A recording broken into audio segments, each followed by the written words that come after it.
귀갓길 여성을 상대로 한 잔혹한 범죄, 이른바 부산 돌려차기남 사건의 가해자가 사흘 전 대법원에서 징역 20년형을 확정받았습니다.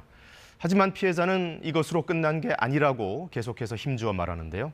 오늘 뉴스를 만나다에서 직접 들어보겠습니다. 어서 오십시오. 어려운 걸음 해주셨습니다. 안녕하세요. 네, 본인 요청도 있었고 또 신변 보호 필요성이 있기 때문에 모습을 가리고 인터뷰를 진행하겠습니다. 징역 20년, 이것으로 사법적인 판단은 마무리가 됐습니다. 하지만 싸움은 계속될 거다. 판결 직후에 이렇게 말씀하셨죠. 어떤 취지였는지. 사실 보복을 생각할 거라고는 예측했지만 이게 구치소에서 제 이산 집 주소까지 외우고 있었고 그걸 구치소 동기가 외울 정도로 그 안에서 얘기하고 있었구나라는 생각에 소름이 많이 돋았었고, 그래서 이게 결국은 과연 재판이 끝난다고 해서 끝나는 걸까? 이제 피해자들은 시작이 아닐까라는 생각을 했습니다.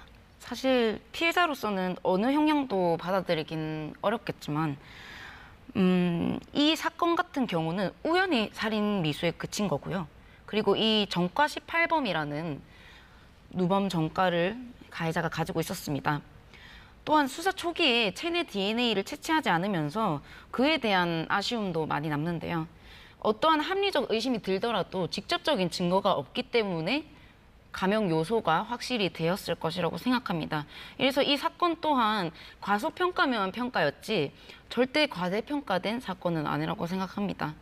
이자의 범행은 출소한 지 고작 3달이 되어서 또다시 일어난 일입니다. 이자는 여전히 교도소 안에서 저를 보복 관련 발언들을 하고 있고 모욕 관련 발언들을 하고 있습니다. 과연 이 사람이 20년 뒤에 나온다고 해서 사법체계가 국민들을, 그리고 한 국민인 저를 보호할 수 있을지는 심히 의심이 되는 부분입니다. 그래서 더욱더 언론에서 꾸준히 다룰 수 있도록 언론 신상 공개를 법무부에게 추가적으로 요청해 놓았습니다. 사건 당일 가해자는 몰래 뒤쫓아와서 뒤에서 공격을 했습니다. 이후로도 한참 동안 폭력이 이어졌고요. 그날의 충격과 후유증 조심스럽지만 저희가 여쭤봐도 될까요? 사실 지금 오늘 촬영하고 하러 오기 전까지 사실 오늘 일어나면서 또까지 거의 땀범벅이 돼서 일어났었는데 이런 후유증들은 아직도 그대로고 여전히 아직도 불안에 떨고 있는데 이게 과연 언제 끝날지도 모르는 이유 후유증, 그리고 사람들이 뭔가 제 뒤에 있을 때는 뭔가 계속 뒤돌아보게 되고 이런 불안감은 어쩔 수 없이 계속 느끼게 되는 것 같고, 뇌가 다치면서 이 다리가 마비됐던 게 한 달 동안 마비가 풀리지 않다가 갑자기 기적적으로 풀렸는데 저는 아무 잘못도 하지 않았는데 하루 사이에 장애를 얻은 순간이었거든요. 지난 여름에 발생한 신림동 살인 사건 가해자 최윤종이 이 부산 돌려차기 사건을 모방했다 이렇게 주장했습니다. 이 얘기를 전해 듣고도 상당한 충격을 받으셨다고요? 네. 결국 모방 범죄라는 게 드러났고, 그래서 저의 입장은 뭔가 죄책감이 굉장히 컸던 것 같습니다.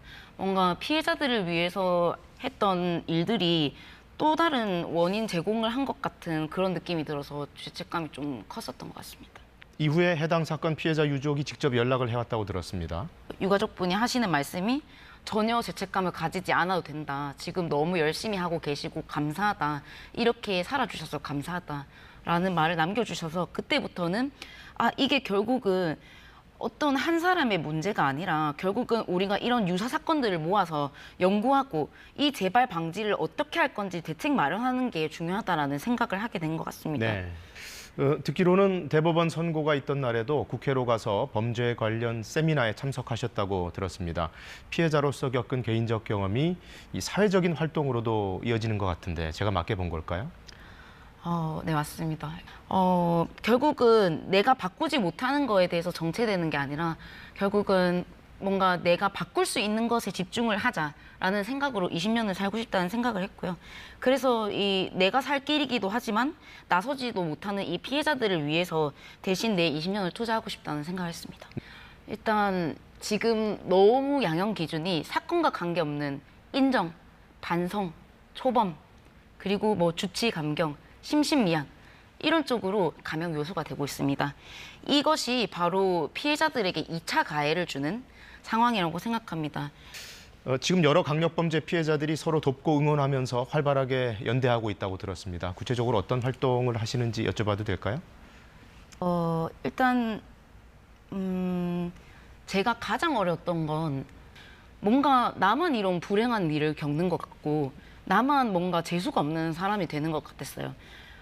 이렇게 범죄가 많은데 어디에도 피해자가 보이지 않는 게 굉장히 이상했고 그리고 뭔가 사법체계나 수사기관에서 있었던 그런 굉장히 낯선 법적 용어들 이런 것에서 있어서도 굉장히 많이 헤맸던 경험이 있어서 이걸 많은 분들에게 좀 정보 제공을 하고 싶었고 그래서 SNS로 이런 거에 대한 정보 제공과 함께 각자의 상황에 맞게 필요한 자문을 해주고 있습니다. 결국 이 피해자들이 얘기하는 건 세상에 대한 불만이 아니라 제도적 문제점을 들여다보고 고치고 싶은 거라고 볼 수 있습니다.